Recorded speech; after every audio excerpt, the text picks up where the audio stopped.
Pada suatu malam yang hujan deras di Jakarta, Andi berdiri membeku di depan pintu rumahnya ketika ia melihat Om Rial, sahabat ayahnya, sedang memeluk seorang pria dengan lembut di teras belakang. "Andi, ini bukan seperti yang kamu pikirkan," kata Om Rial dengan suara gemetar, "tapi itu adalah awal dari segalanya yang akan mengubah hidupnya selamanya." Hujan deras membasahi atap rumah sederhana di kawasan Tebet itu, membuat suara tetesan air seolah menambah ketegangan yang sudah memuncak di dada Andi. Ia baru saja pulang dari kantor setelah lembur panjang sebagai programmer di sebuah startup teknologi. Tubuhnya lelah, tapi pikirannya langsung terbang kemana-mana saat melihat pemandangan di depan mata.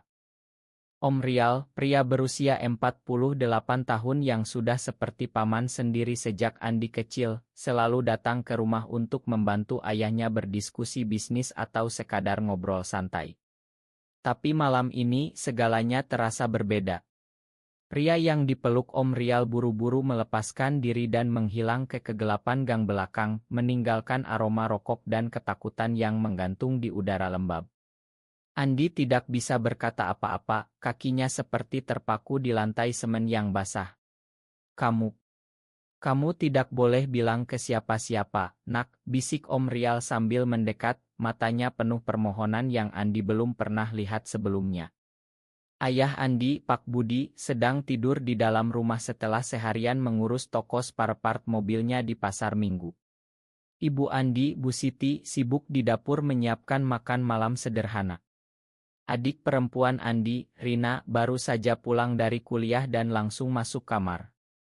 Tidak ada yang tahu apa yang baru saja terjadi di teras belakang itu. Andi merasa dunia berputar. Ia sendiri sudah bertahun-tahun menyimpan rahasia yang sama, rahasia yang membuatnya sering terjaga malam-malam, bertanya-tanya mengapa ia berbeda dari teman-temannya yang selalu membicarakan gadis-gadis cantik.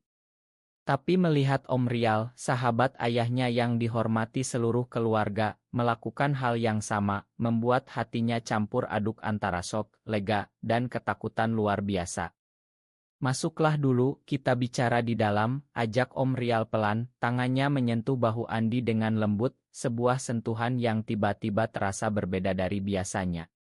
Andi mengikuti tanpa protes, pikirannya berputar-putar seperti roda yang tidak bisa berhenti. Di ruang tamu yang diterangi lampu neon kuning redup, mereka duduk berhadapan di sofa kayu jati yang sudah usang. Om Rial mulai bercerita dengan suara pelan, hampir berbisik, tentang bagaimana ia menyimpan perasaannya selama puluhan tahun, tentang pernikahan yang gagal karena ia tidak bisa mencintai istrinya seperti yang diharapkan masyarakat, tentang kesepian yang ia tutupi dengan senyum lebar setiap kali datang ke rumah ini. Andi mendengarkan, dadanya sesak. Ia ingin bilang bahwa ia mengerti, bahwa ia juga merasakan hal yang sama, tapi lidahnya keluh. "Kamu tidak marah, kan?" tanya Om Rial akhirnya, matanya mencari-cari jawaban di wajah Andi yang pucat. Malam itu berlalu dengan percakapan panjang yang penuh air mata dan pelukan persahabatan yang tiba-tiba terasa lebih dalam.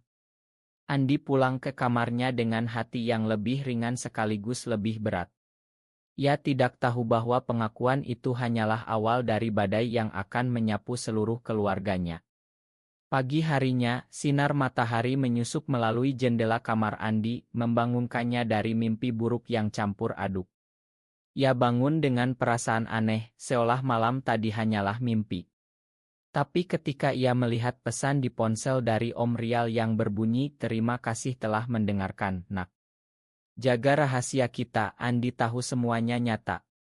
Di meja makan, ayahnya sudah duduk sambil membaca koran, Bu Siti menyajikan nasi goreng dan telur mata sapi seperti biasa. Rina mengobrol riang tentang kuliahnya di Universitas Negeri.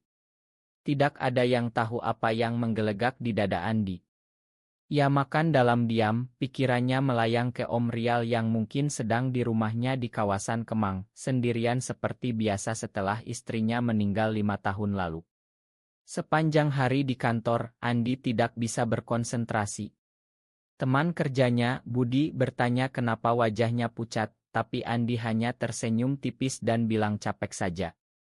Di dalam hati ia bertanya-tanya berulang kali, apakah ia harus membalas pengakuan Om Rial dengan pengakuannya sendiri? Apakah ini berarti ia tidak sendirian lagi di dunia yang penuh tekanan ini? Sore harinya, ketika Andi pulang, Om Rial sudah duduk di ruang tamu bersama ayahnya, tertawa lepas seperti biasa. Tapi ketika mata mereka bertemu sebentar, Andi merasakan getaran yang tidak bisa dijelaskan. "Nak Andi, bantu Om angkat barang dari mobil ya," kata Om Rial santai, tapi nada suaranya menyimpan sesuatu yang lebih. Di garasi, saat mereka berdua saja, Om Rial berbisik, "Aku tidak bisa berhenti memikirkan malam tadi. Kamu baik-baik saja?" Andi mengangguk, tapi hatinya berdegup kencang. Malam itu, setelah makan malam keluarga yang hangat, Andi dan Om Rial duduk di teras depan sambil minum kopi. Ayah dan ibu sudah tidur. Rina di kamarnya. Hujan sudah reda, udara malam Jakarta terasa sejuk. Om Rial mulai membuka cerita lebih dalam tentang perjuangannya di masa muda, bagaimana ia harus menikah karena desakan keluarga dan masyarakat, bagaimana ia kehilangan banyak tahun karena takut dianggap aneh. Andi mendengarkan dengan mata berkaca-kaca. Akhirnya, dengan suara bergetar, Andi berkata, "Om, aku juga seperti itu." Kata-kata itu keluar begitu saja, seperti bendungan yang jebol. Om Rial terdiam sebentar, lalu memeluk Andi erat, sebuah pelukan yang penuh pengertian dan kehangatan yang Andi rindukan bertahun-tahun. "Kita akan hadapi ini bersama," bisik Om Rial. Tapi Andi tidak tahu bahwa pelukan itu akan menjadi titik balik yang membuat segalanya semakin rumit. Hari-hari berikutnya berlalu dengan pertemuan rahasia di kai kecil dekat kantor Andi atau di taman kota saat malam. Mereka bicara tentang perasaan, tentang mimpi, tentang ketakutan yang sama. Om Rial menjadi tempat Andi curhat, menjadi orang yang mengerti tanpa menghakimi. Andi merasa hidupnya mulai berwarna, meski ia tahu ini berbahaya. Di rumah, ayahnya mulai curiga kenapa Om Rial sering datang, tapi Pak Budi hanya menganggap itu karena persahabatan lama mereka. Bu Siti malah senang karena Om Rial selalu membantu membawa oleh-oleh. Rina tidak curiga apa-apa. Andi merasa bersalah setiap kali melihat senyum ayahnya, tapi ia tidak bisa berhenti. Perasaan yang tumbuh di hatinya terhadap Om Rial mulai melebihi sekadar persahabatan atau rasa terima kasih. Itu adalah cinta, cinta yang terlarang, cinta yang membuatnya takut sekaligus bahagia. Suatu akhir pekan, ketika keluarga pergi ke Bandung untuk liburan singkat, Om Rial ikut serta karena diundang ayah Andi. Di ila kecil di Lembang, di bawah langit malam yang dingin, Andi dan Om Rial duduk di teras belakang sambil menikmati teh hangat. Ayah dan ibu sudah tidur di kamar utama, Rina di kamar sebelah. "Aku tidak bisa bohong lagi, Andi," kata Om Rial pelan, tangannya menyentuh tangan Andi di atas meja kayu. "Aku jatuh cinta padamu." Kata-kata itu seperti petir di siang bolong. Andi terdiam, hatinya berdegup kencang. Ia merasakan hal yang sama, tapi ia tahu ini akan menghancurkan segalanya jika ketahuan. "Om, kita tidak bisa," jawab Andi lemah, tapi matanya berkata lain. Malam itu, mereka hanya duduk berdekatan, tangan saling genggam, tanpa kata-kata lebih lanjut. Kembali ke Jakarta, kehidupan berlanjut seperti biasa di permukaan, tapi di dalam hati Andi ada badai yang semakin besar. Ia mulai menghindari pertemuan dengan Om Rial, tapi setiap pesan yang datang membuatnya lemah. Di kantor, Andi bertemu dengan teman baru bernama Rio, seorang desainer grafis yang terbuka tentang identitasnya. Rio menjadi tempat Andi curhat tanpa menyebut nama Om Rial. "Kamu harus berani, bro," kata Rio suatu hari saat makan siang di warung Padang dekat kantor. "Hidup cuma sekali. Jangan sampai penyesalan datang terlambat." Kata-kata itu menggema di kepala Andi sepanjang hari. Di rumah, ketegangan mulai terasa. Ayahnya bertanya kenapa Andi sering melamun, Bu Siti khawatir anaknya sakit. Rina malah bercanda bahwa kakaknya sedang jatuh cinta. Andi hanya tersenyum paksa.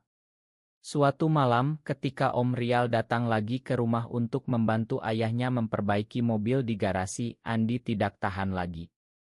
Ia menarik Om Rial ke samping dan berkata, "Aku juga mencintaimu, Om. Tapi kita harus berhenti sebelum semuanya hancur."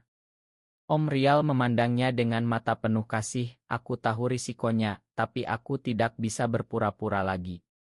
Percakapan itu berakhir dengan pelukan panjang yang hampir tertangkap oleh ayah Andi yang tiba-tiba muncul dari belakang mobil. "Ada apa kalian?" tanya Pak Budi curiga. Andi dan Om Rial buru-buru melepaskan diri, tapi benih keraguan sudah tertanam. Malam itu Andi tidak bisa tidur. Ia tahu rahasia mereka mulai retak, dan retakan itu akan segera membesar menjadi jurang yang menelan seluruh keluarga. Pagi berikutnya, suasana rumah terasa tegang meski tidak ada yang bicara terang-terangan. Pak Budi melirik Andi dan Om Rial dengan tatapan aneh saat mereka sarapan bersama, tapi ia hanya menggelengkan kepala dan pergi ke toko. Bu Siti sibuk membersihkan rumah sambil bernyanyi pelan lagu dangdut kesukaannya, seolah tidak ada yang terjadi. Rina berangkat kuliah dengan ceria, meninggalkan Andi sendirian dengan pikirannya yang kacau. Di kantor, Rio melihat wajah Andi dan langsung tahu ada masalah. "Cerita dong, bro.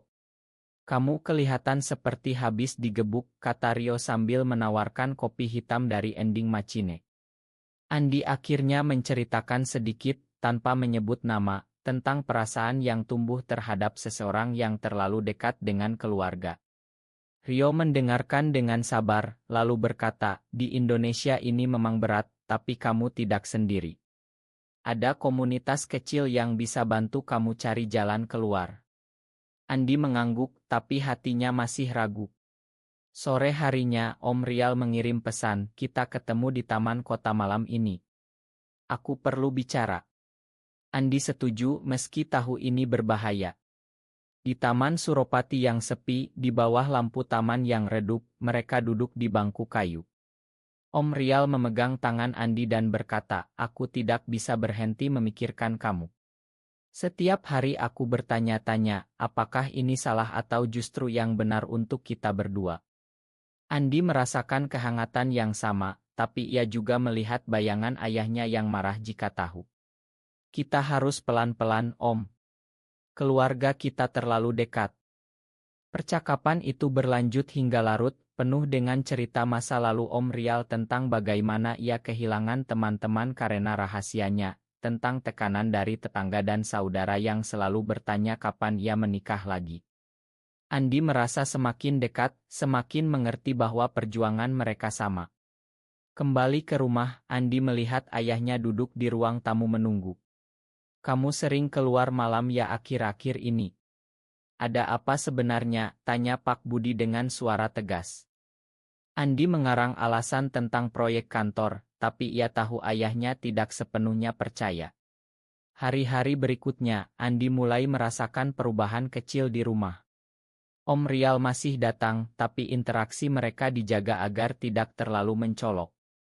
Namun, setiap kali mereka bertemu mata, ada listrik yang mengalir. Suatu hari, saat keluarga mengadakan arisan kecil di rumah, tetangga-tangga datang. Om Rial hadir sebagai sahabat keluarga. Saat semua orang tertawa dan makan, Andi melihat Om Rial sedang berbincang dengan Bu Siti tentang resep masakan. Tapi ketika Om Rial melirik ke arahnya sebentar, Andi merasa jantungnya hampir copot. Malam itu, setelah semua pulang, Andi menerima telepon dari Om Rial. "Aku tidak tahan lagi, Andi. Besok kita bicara lebih serius." Andi setuju, tapi ketakutan mulai merayap. Di kantor keesokan harinya, Rio mengajak Andi ke sebuah klub kecil di kawasan Kemang yang tersembunyi. Di sana, Andi bertemu dengan beberapa pria muda lain yang berbagi cerita serupa. Ada yang diusir keluarga, ada yang menikah paksa, ada yang hidup dalam diam. Andi merasa lega sekaligus sedih. "Kamu harus memilih, bro. Hidup untuk orang lain atau untuk diri sendiri," kata salah satu teman baru. Malam itu, Andi dan Om Rial bertemu di sebuah hotel sederhana di pinggir kota, bukan untuk apa-apa yang salah, hanya untuk bicara jauh dari mata orang. Mereka duduk di balkon kamar, memandang lampu Jakarta yang berkelap-kelip. Om Rial menceritakan tentang mimpi masa kecilnya, tentang bagaimana ia selalu merasa berbeda sejak remaja di kampung halamannya di Jawa Tengah. Andi membalas dengan cerita tentang masa sekolahnya, tentang bullying halus karena ia tidak suka olahraga kasar seperti teman cowoknya. Mereka tertawa, menangis, dan akhirnya saling berpegangan tangan. Apapun yang terjadi, aku di sampingmu, janji Om Rial. Tapi ketika Andi pulang pagi harinya, ayahnya sudah bangun dan melihatnya masuk rumah dengan mata curiga. Dari mana kamu semalam? Tanya Pak Budi dingin. Andi berbohong lagi, tapi ia tahu kebohongan itu mulai retak. Ketegangan di rumah semakin terasa. Bu Siti mulai bertanya kenapa Andi jarang makan di rumah. Rina menggoda bahwa kakaknya pasti punya pacar rahasia. Andi merasa terjepit. Di sisi lain, Om Rial juga mulai gelisah. Ia menelepon Andi siang hari, suaranya penuh kekhawatiran. Ayahmu tadi bertanya kenapa aku sering ke rumah. Aku bilang biasa saja, tapi aku takut ia curiga. Andi menenangkan, tapi hatinya semakin berat. Akhir pekan itu, keluarga berencana piknik ke Pantai Ancol. Om Rial diundang lagi. Di mobil, Andi duduk di belakang bersama Rina, sementara Om Rial di depan dengan ayahnya. Sepanjang jalan, Andi merasa seperti aktor dalam drama yang salah peran. Di pantai, saat ayah dan ibu sibuk memasang tikar, Andi dan Om Rial berjalan menyusuri tepi pantai. Angin laut meniup rambut mereka, ombak berkejaran. Lihat itu, Andi. Laut ini luas, seperti hidup kita yang harus kita jalani dengan berani, kata Om Rial pelan. Andi mengangguk, tapi matanya melihat ayahnya melirik dari kejauhan. Malam harinya di rumah setelah piknik, Andi menemukan ayahnya sedang memeriksa ponselnya yang tertinggal di meja. Siapa yang kirim pesan malam-malam begini? Tanya Pak Budi sambil menunjuk chat dari Om Rial yang berisi kata-kata sayang tersamar. Andi panik, tapi ia berhasil merebut ponselnya. Cuma teman kantor, yah. Tapi benih keraguan sudah tumbuh besar di hati Pak Budi. Andi tahu rahasia mereka tidak akan bertahan lama lagi. Minggu berikutnya berlalu dengan ketegangan yang semakin meningkat. Pak Budi mulai sering bertanya tentang kegiatan Andi, tentang siapa teman-temannya, tentang kenapa Om Rial selalu ada di sekitar rumah. Andi berusaha menjaga jarak, tapi setiap kali Om Rial datang, hatinya meleleh. Suatu sore, ketika hujan deras lagi turun, Om Rial datang membawa makanan dari warung Aurit ayahnya. Di dapur, saat Bu Siti sibuk, Om Rial berbisik kepada Andi, aku mimpi tentang kita semalam. Kita hidup bebas tanpa takut. Andi tersenyum pahit, tapi ia tahu mimpi itu jauh dari kenyataan di Indonesia yang masih penuh pandangan miring. Di kantor, Rio memperkenalkan Andi dengan komunitas online yang aman. Mereka bertukar cerita melalui grup chat tertutup, dan Andi merasa didukung. Tapi di rumah, semuanya berbeda. Rina mulai curiga juga, bertanya langsung, Kak, kamu kayak lagi ada masalah gede. Cerita dong sama aku.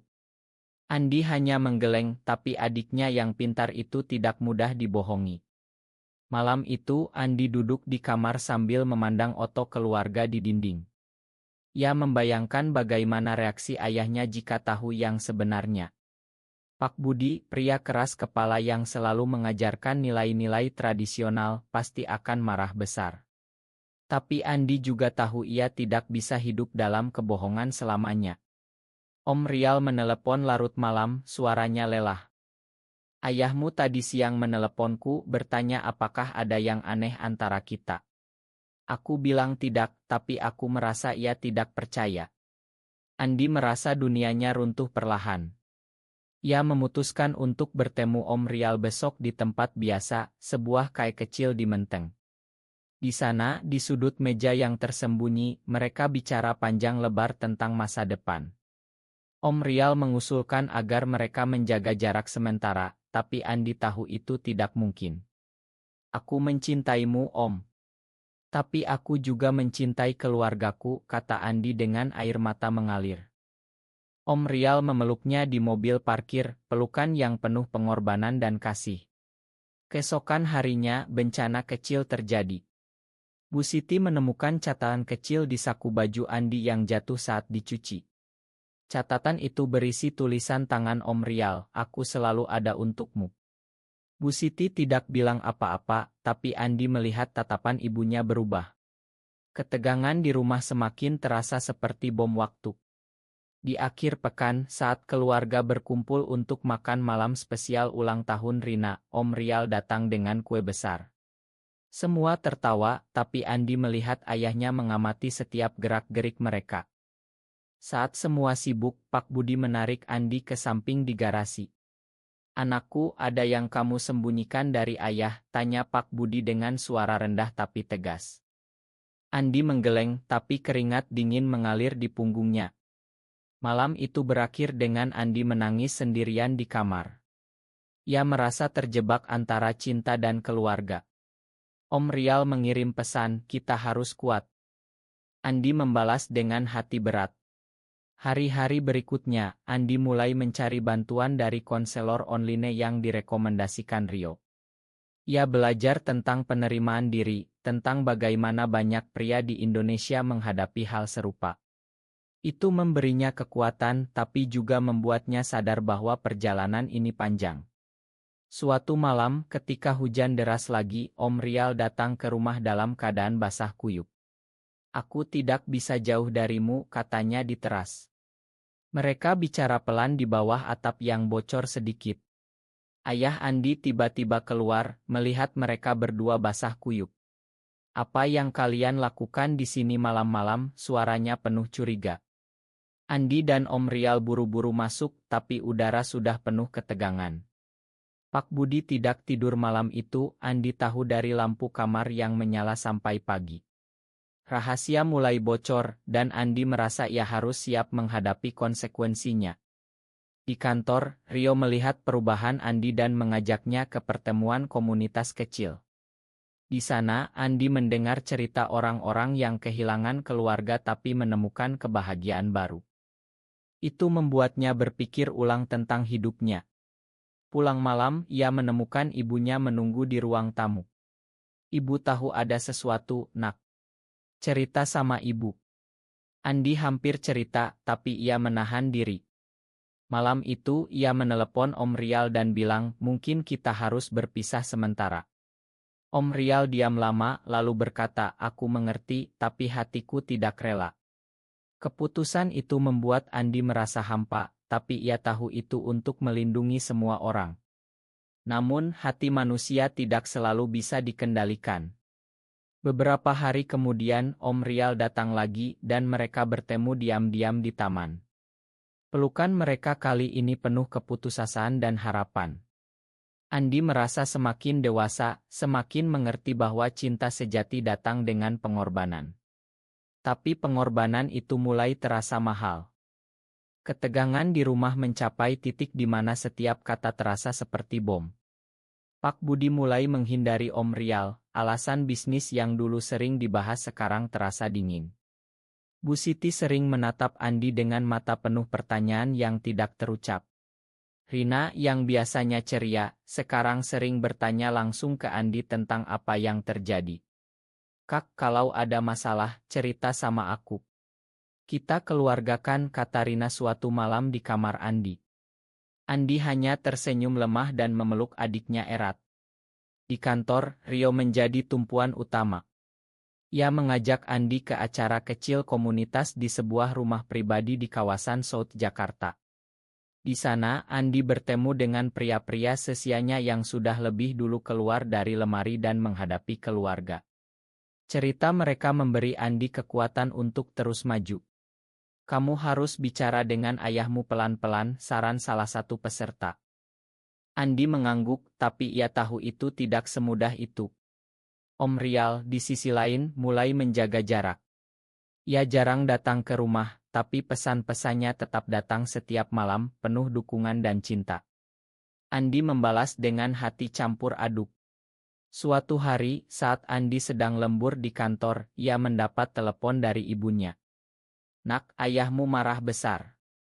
Ia menemukan cat lama di ponsel cadanganmu yang ketinggalan di mobil. Datanglah pulang sekarang." Andi merasa dunia runtuh. Di rumah, Pak Budi duduk di sofa dengan wajah merah padam, ponsel di tangannya. "Jelaskan ini," bentaknya sambil menunjukkan pesan-pesan dari Om Rial. Bu Siti menangis di sudut ruangan, Rina berdiri syok di pintu. Andi tidak bisa bohong lagi. Dengan suara gemetar, ia menceritakan semuanya, tentang perasaannya, tentang Om Rial, tentang perjuangan bertahun-tahun. Pak Budi berdiri, tangannya gemetar. Kamu dan sahabatku. Bagaimana bisa?" Suaranya penuh kekecewaan dan amarah. Malam itu menjadi malam terpanjang dalam hidup Andi. Ayahnya mengunci diri di kamar, ibunya menangis tanpa henti, Rina memeluk kakaknya sambil bertanya mengapa. Andi merasa sendirian di dunia. Ia menelepon Om Rial, dan pria itu datang segera meski sudah malam. Di depan pintu, Om Rial menghadapi amarah Pak Budi yang keluar menyambut.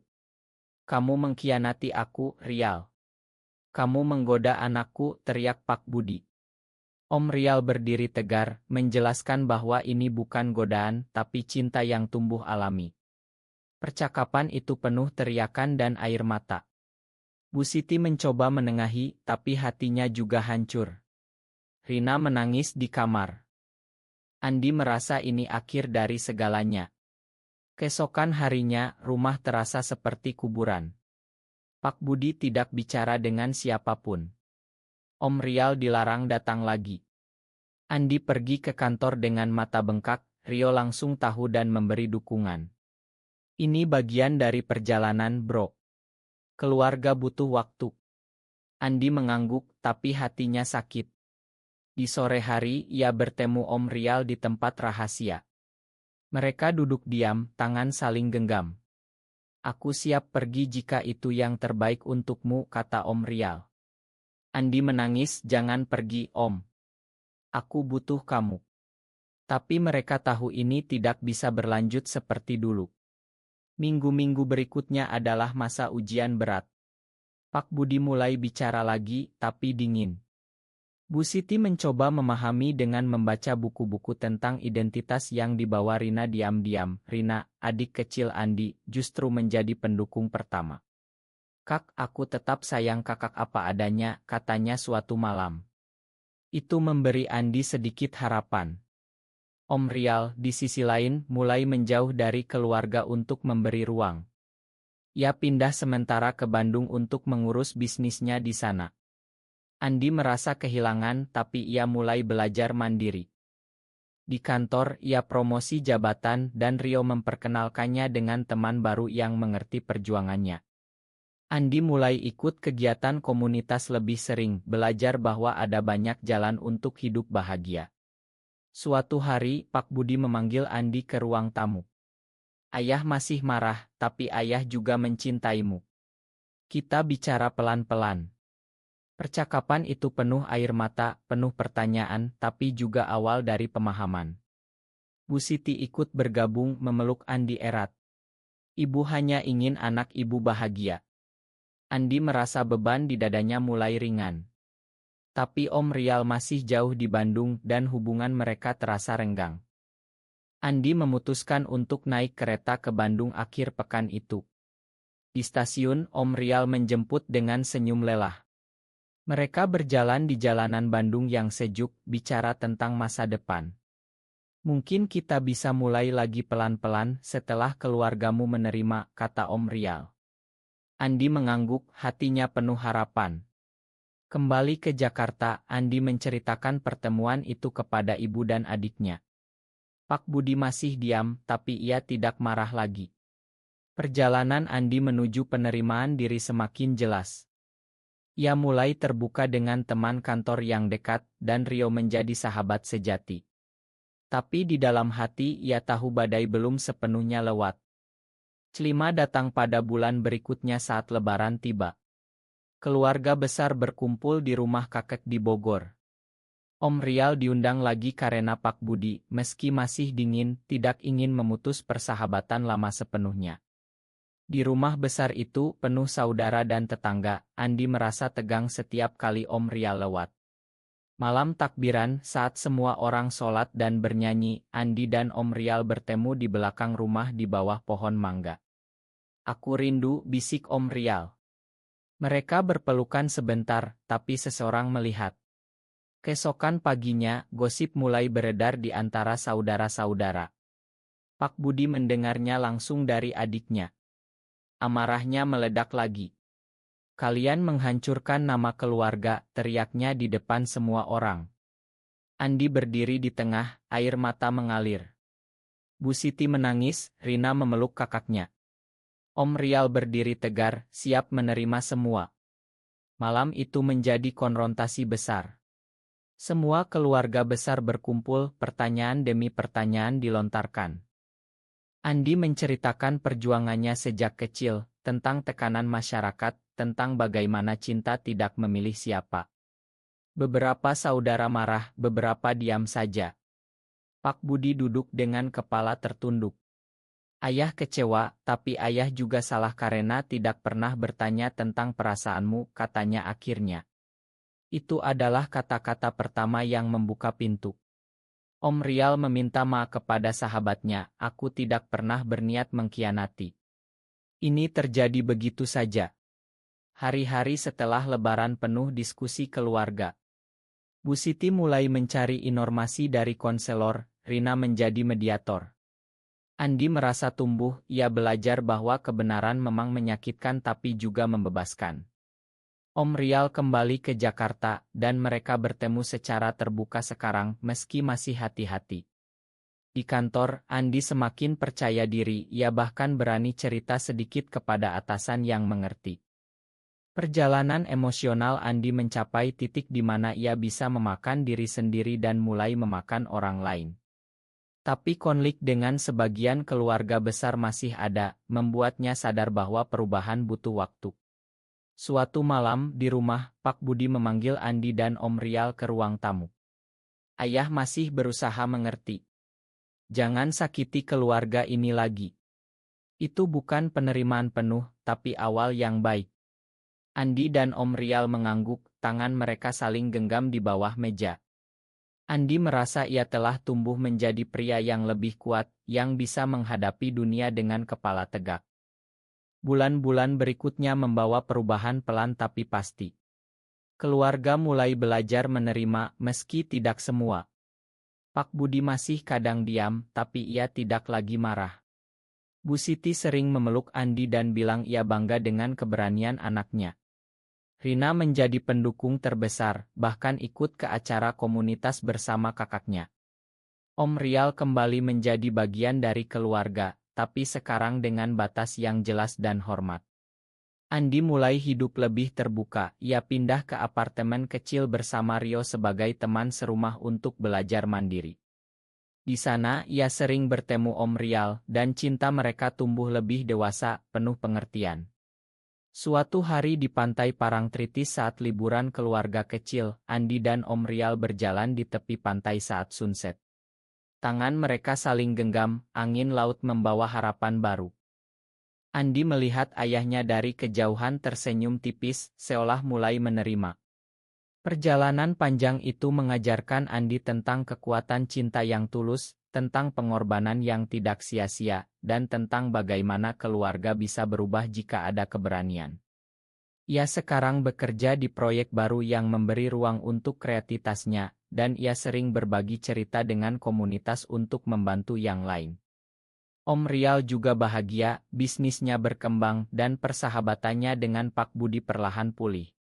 Andi merasa ia telah dewasa, telah menemukan jati dirinya di tengah badai. Tapi ia tahu perjuangan belum selesai, masyarakat masih banyak yang belum mengerti. Namun dengan dukungan orang-orang tercinta, ia siap menghadapi apapun. Di akhir hari itu, saat matahari tenggelam, Andi memeluk Om Rial erat dan berbisik, "Terima kasih telah menemaniku melewati ini semua." Mereka pulang dengan hati penuh kedamaian. Kehidupan berlanjut, penuh warna baru yang Andi ciptakan sendiri. Apakah rahasia cinta seperti ini selalu membawa kebebasan sejati, atau justru menguji ikatan keluarga sampai batasnya? Benarkah atau salah?